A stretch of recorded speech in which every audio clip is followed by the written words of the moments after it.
నాకు ఆయన మాట్లాడుతూ అంటే ఆయన సిస్టమ్ లో కాంబినేషన్ వాల్యూ మీద వెళ్ళిపోతారు ఆయన ఒక కాంబినేషన్. తర్వాత దాన్ని నేను మీకు ప్రత్యేకంగా పర్సనల్ గా చెప్పాల్సింది ఏం లేదు, ఆయన గత సినిమాలు ఎట్లా ఫేర్ చేసేయండి. ఇప్పుడు ఈ సినిమా మీద ఉన్న మీరు చెప్పిన మొన్న స్టేట్మెంట్ దగ్గర నుంచి ఒక కొత్త డౌట్ రేజ్ అయింది ఇండస్ట్రీలో. నార్మల్ గా ఈయన కాంబినేషన్స్ మీద నమ్మకం మీద ఒక ట్రస్ట్ మీద వెళ్ళిపోతారు సుప్రసాద్ గారు, మరి వీళ్ళు ఏం చేశారో ఏంటో అన్నట్టుగా ఒక టాక్ స్టార్ట్ అయింది. దాన్ని మీరు ఎట్లాగా తీసుకుంటారండి? అంటే మేము ఇప్పుడు జనరల్ గా ఆయన కాంబినేషన్స్ మీద వెళ్ళిపోతారు, మీరు చెప్పిందేమో మా అసలు కథ వినలేదు మీరు వెళ్ళిపోండి అని అన్నారు. ఈ మధ్య కొంచెం ఆయనకి మిస్ఫైర్ అవడం ప్రాజెక్టులు. Actually misfire up and downs అందరికీ ఉంటాయండి. కొన్ని వర్క్ అవుతాయి, కొన్ని వర్క్ అవు టైం మ్యాటర్స్ అంతే. బట్ మా సినిమాకి వచ్చేసరికి నేనే వెళ్ళి అప్రోచ్ అయ్యా, ఒక సినిమా ఇలా చేద్దాం అనుకుంటున్నాం అని. సో చేసుకోమన్నారు, మా దాంట్లో చేసుకోండి ఎలా వెళ్తే ఎలా అన్నారు. సో మాది అలా జరిగింది. అప్ అండ్ డౌన్స్ ఉంటాయి అందరికీ, బట్ స్వాగ్తో విశ్వప్రసాద్ గారు మామూలుగా బౌన్స్ బ్యాక్ అవ్వట్లేదు, చాలా బీభత్సంగా బౌన్స్ బ్యాక్ అవ్వబోతున్నారు. స్వాగ్ మారిపోతుందా? మారిపోతుంది అంటే ఆయన మీద ఉండే రెస్పెక్ట్ అదంతా కూడా చాలా డబుల్ అయిపోతుంది చూసే వాళ్ళందరికీ కూడా. అంటే ఇలాంటి సినిమా బ్యాకింగ్ చేయటం అనేది ఇదంతా మా గట్టి నమ్మకం.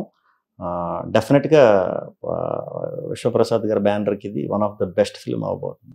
అవునా? అంటే మీరు లాస్ట్ టైం కాంబినేషన్ సినిమాలో అభిషేక్ అగర్వాల్ గారు కూడా ఉన్నారు, దాంట్లో ఉన్నారు.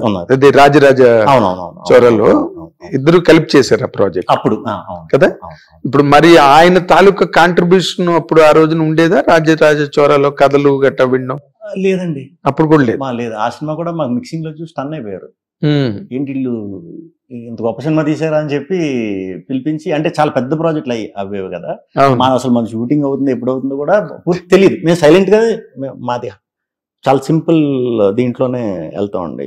నేను కానీ హసిత్ కానీ మేము వెరీ సినిమా మీరు ఎప్పుడు మొత్తం అంతా కంప్లీట్ అయ్యే వరకు అసలు షూటింగ్ అయ్యిందా లేదా ప్రమోషన్ కూడా చెయ్యం. మొత్తం సినిమా పూర్తి అయిపోయే స్టేజ్ నుంచే ప్రమోషన్ కూడా ఎప్పుడు మొదలు పెడతాం.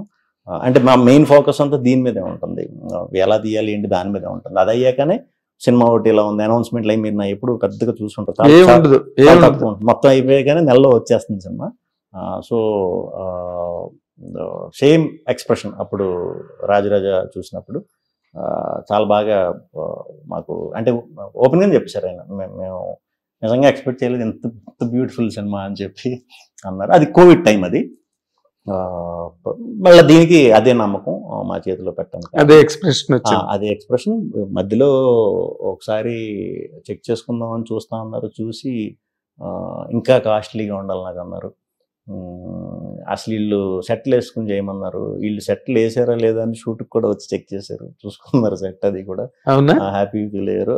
అంటే క్రాస్ చెక్ చేశారు ఆ సినిమా. మేము ఏంటంటే ఒరిజినల్ లొకేషన్ లో తీస్తే మనకి ఇంకా బెటర్ కదా, సెట్ ఇదంతా అంటే టైం టేకింగ్ అంత అవసరం కూడా ఉండదు అన్నట్టు అనుకున్నాం ముందు.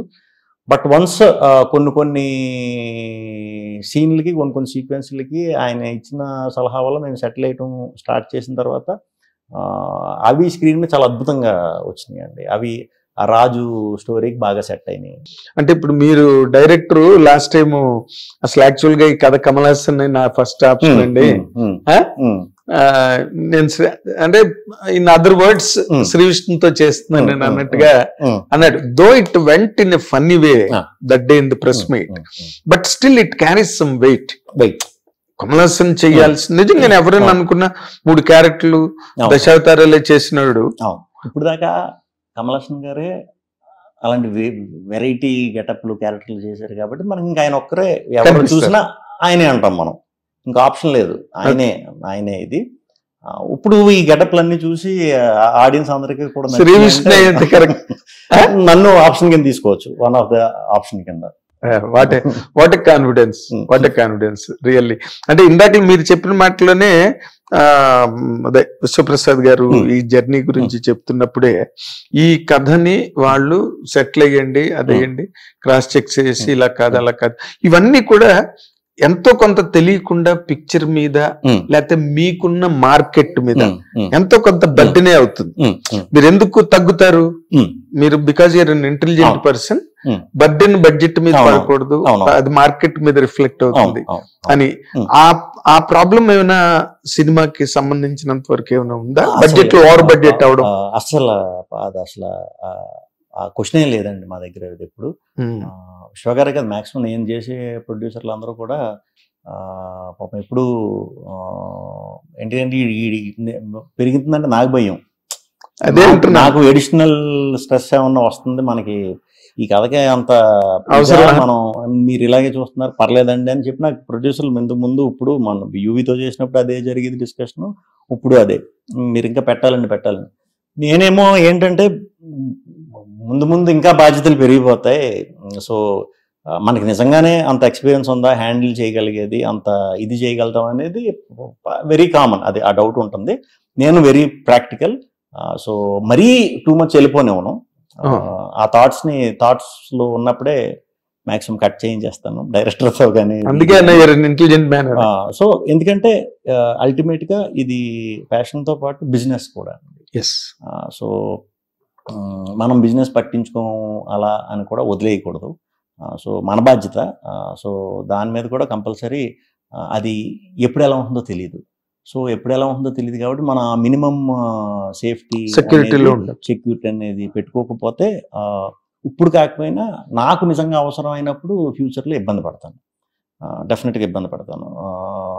ఆ కేర్ తీసుకోవటం వల్లే నేను ఎవరైతే ప్రొడ్యూసర్లతో వర్క్ చేస్తానో మ్యాక్సిమం వాళ్ళకి ఎనీ డే 1 కాల్లో ఏమంటే సినిమా చేద్దాం అనుకుంటున్నా అంటే ఇమీడియట్ నన్ను కథ కూడా అడగరు, నువ్వు చేసుకో అంటారు అనమాట. ఆ రెస్పెక్ట్ కూడా రావడానికి కారణం మేబీ ఇవన్నీ అయి ఉండొచ్చు, ఈ అబ్జర్వేషన్స్ అండ్ ఈ కేర్ తీసుకోవటం వల్ల అయి ఉండొచ్చు. నేను అంతే బేసిక్గా ఫస్ట్ నుంచి అంతే, ప్రతి దాంట్లోనే అంతే. సో మేబీ అది సినిమాలు కూడా అప్లై చేశానేమో. సో దానివల్లే ప్లెజెంట్గా హ్యాపీగా ఉన్నాం, ఎక్కువ టెన్షన్ పడక్కర్లేదు. అంటే దానివల్ల మీరు కాంప్రమైజ్ అవుతున్నట్టు అనిపించలేదా? అవ్వాలండి, కొన్ని అవ్వాలి, కొన్ని అవుతాం. బట్ మళ్ళీ ప్రతిదానికి టైమే. మనకి ఇది లాస్ట్ సినిమా కాదు, మనం ఇంకా చాలా కథలు చెప్తాం. అలాంటి కథలు కూడా నిజంగా చెప్పాల్సిన టైం వస్తుంది. వచ్చినప్పుడు మనం 100% అప్పుడు చేద్దాం, తప్పకుండా చేద్దాం, రిస్క్ చేద్దాం. రిస్క్ చేయడం కోసం ఇది ఒక ప్లాట్ఫామ్ మీకు. అంతే రిస్క్ చేయడానికి నేను ఎప్పుడు fully prepared as an actor. But నాతో బిజినెస్ లో ఇంక్లూడ్ చేసి పెట్టినప్పుడు మాత్రం రిస్క్ చేయడానికి నేను అంత మగ్గు చూపించను. కొంచెం అంటే అటు సైడ్ కూడా ఆలోచిస్తా, కన్జర్వేటివ్ గానే ఉంటాను, నేను ఆలోచిస్తా. నేను సినిమాలు తీసా, ప్రొడ్యూసర్